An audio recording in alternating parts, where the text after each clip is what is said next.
7:36 in the AM 560 traffic center. Here's Jim Telemonte. Eastbound I-80 right near Larkin. There was a crash. It's just past Larkin. It cleared quickly. Your travel time is back to about an hour and 7 minutes from I-39 to the Tri-State this morning. Just allow some extra time where roads may be slick. So your westbound travel time is actually a little bit higher right now at an hour and 10 minutes from the Tri-State to Interstate 39. Checking the Kennedy Expressway inbound, 20 minutes. O'Hare to downtown, same outbound.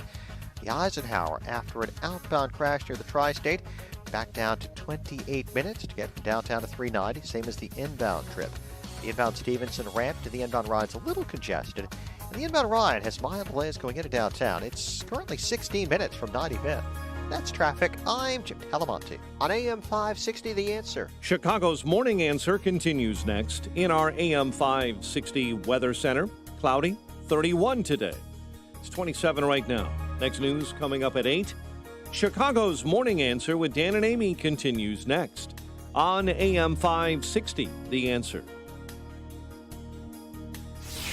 From the Matrix Home Solutions Studios, this is Chicago's Morning Answer on AM 560, The Answer.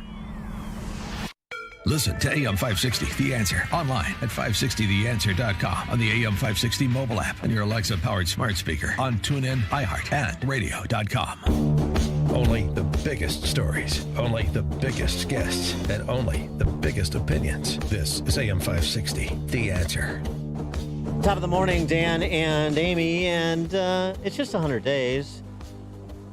President-elect Joe Biden has big plans when he gets in office with respect to COVID, as he so explained.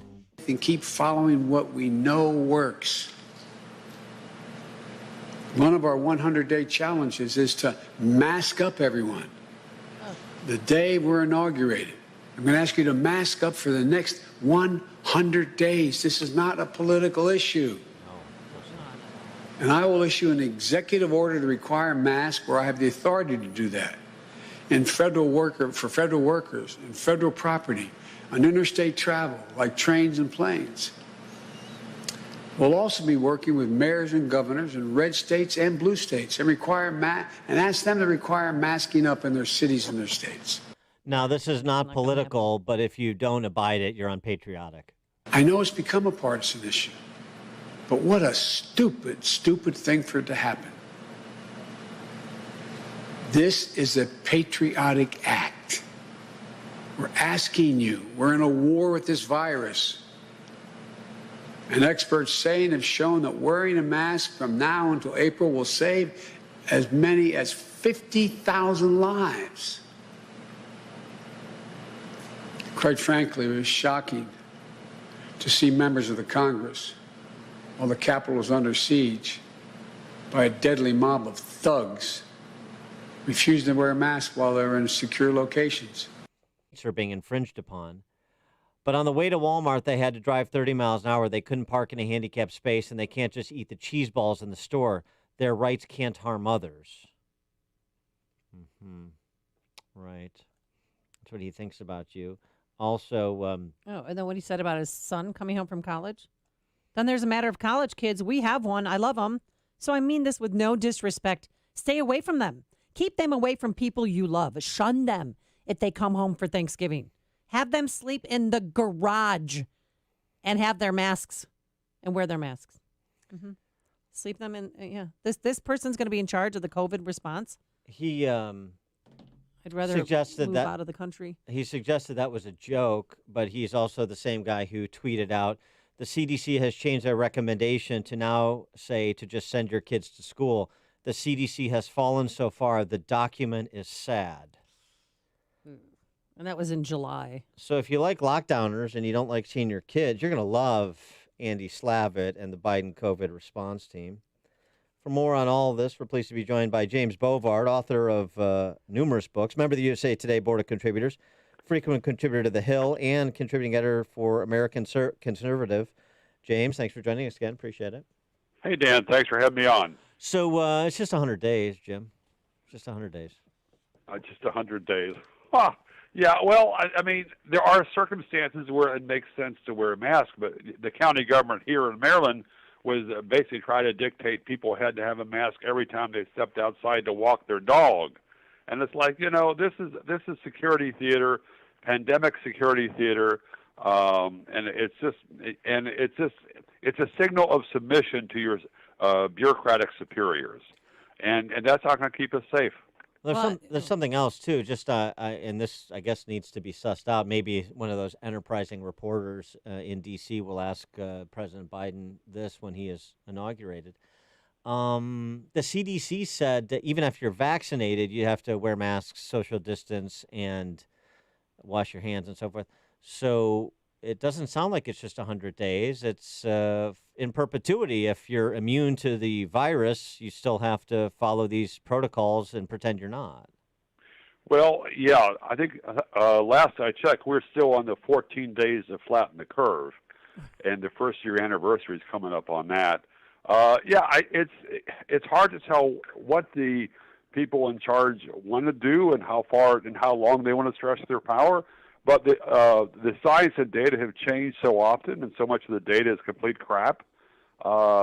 It doesn't make sense to give absolute deference to these people. Biden last August said that he would impose a national economic shutdown.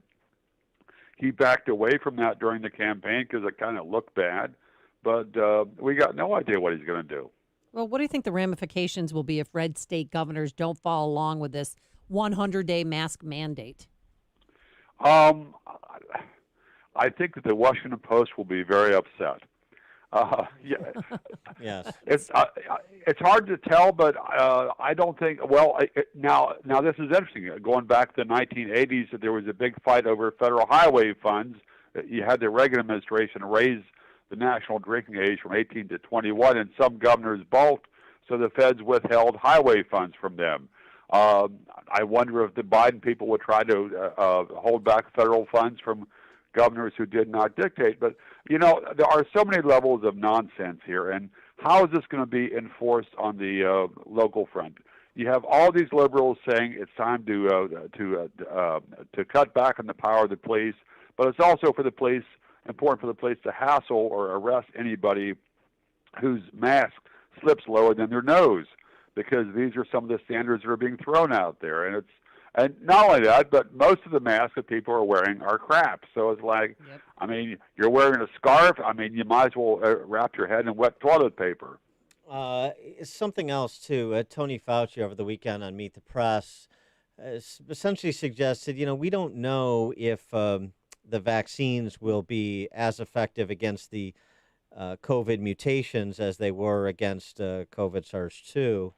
And so we'll just have to see. It's interesting. Fauci always expresses less than moral certitude when it's in the direction of extending these policies we're talking about. Because we don't know, we're going to have to continue this. Because we don't know, we're looking at a return to normalcy.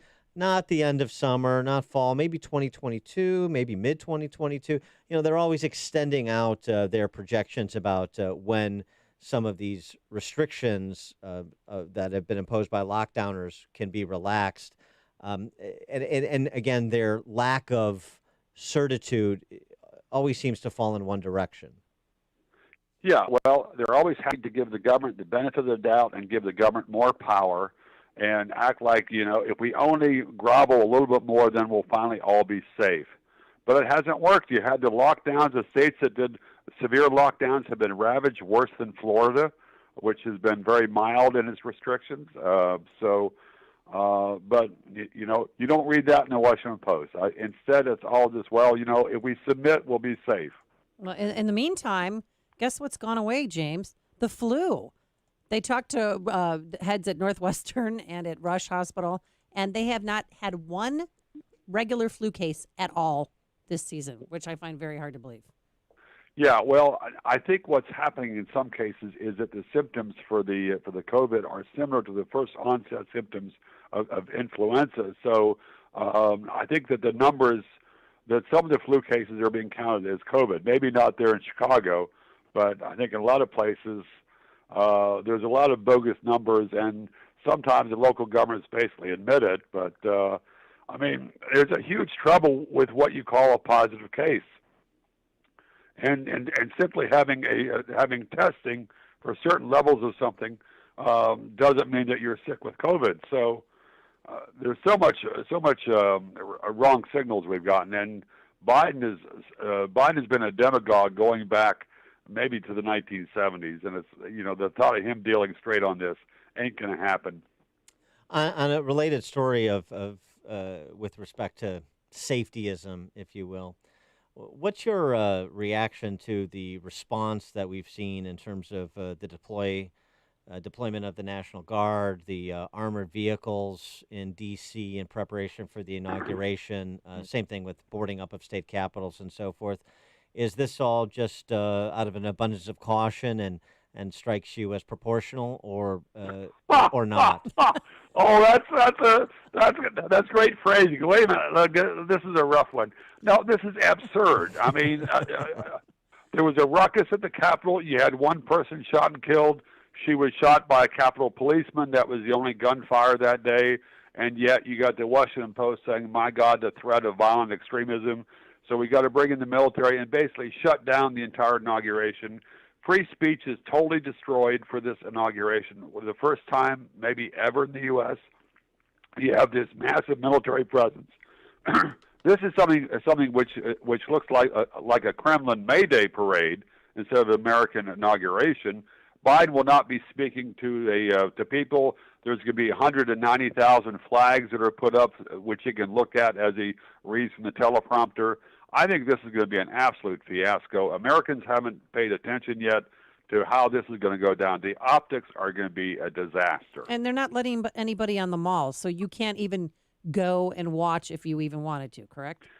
That is my understanding, and it's like, okay, so there's going to be all kinds of soldiers, some with loaded weapons, some not, but it's like it looks like the government panicked and had an insane overreaction to the clash at the Capitol, and there was a comment that the mayor of Washington said. She said people have to get used to the new normal. So I'm thinking, well, how is this different than a third world authoritarian regime as far as how it looks? Well, there are some heroes in this story, at least according to the D.C. press corps from Yahoo. How the world's biggest tech companies are working to prevent more violence on Inauguration Day. Big tech, again, riding to the rescue, because Airbnb is not taking new reservations, canceling existing ones in D.C. during Inauguration Week. Etsy is prohibiting sellers from listing items that promote hate or violence, according to them. Facebook is taking the lead and moving against content on the platform related to the riot. So, Twitter, of course, following suit. So the good news, James, is we have big tech companies keeping us safe. Well, I'm just glad that we'll finally be a hate-free nation. I mean, it's too bad it won't have any speech or won't have any controversy. But yeah, I mean, there's so much servility, and the media is cheering on a lot of this suppression. But these are dominoes, and it's like a lot of the liberals think that they can restore faith in the system by totally suppressing any criticism. It's not going to work. People already distrust the government, and Biden. I think that as soon as people get a closer look at Biden and see him speaking more often, it won't be pretty. Well, it's not just suppression, as you write about over at.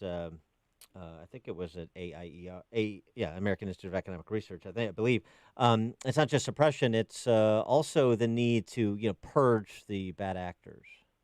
Yes, and there's push button hysteria on that, and there's just so many people that are just hate other people who aren't as frightened as they are, and hate people who haven't submitted to the latest government command, be it face mask or this or that, whatever.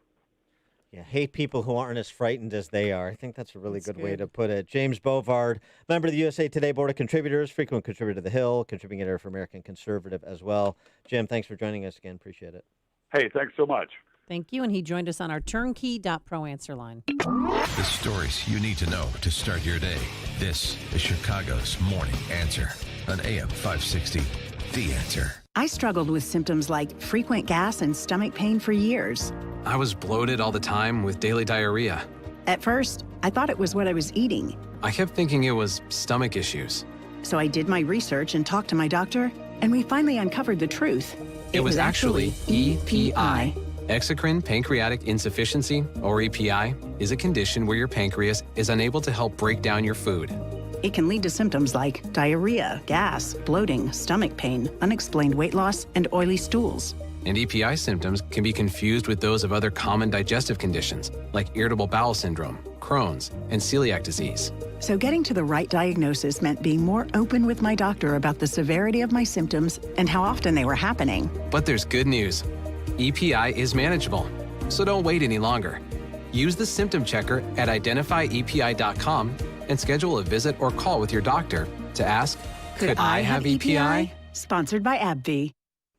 So glad I gave my mom the gift of balance of nature this year for Christmas. Because you know what? She's doing much better. She has more energy, sleeping better at night.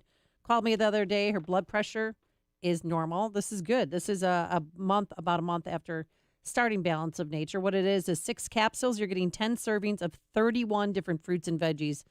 I do it, and my kids take it as well because we want to have a strong, healthy immune system. You got to get enough sleep, exercise, and eat a well-balanced diet, which we're not doing on our own, and that's where Balance of Nature comes in. So here's what you do. Call one of their health coaches / operators. The number, 800-246-8751, 800-246-8751. Use discount code Chicago. First-timers will get 35% off plus free shipping. 800-246-8751 or online at balanceofnature.com. Discount code Chicago.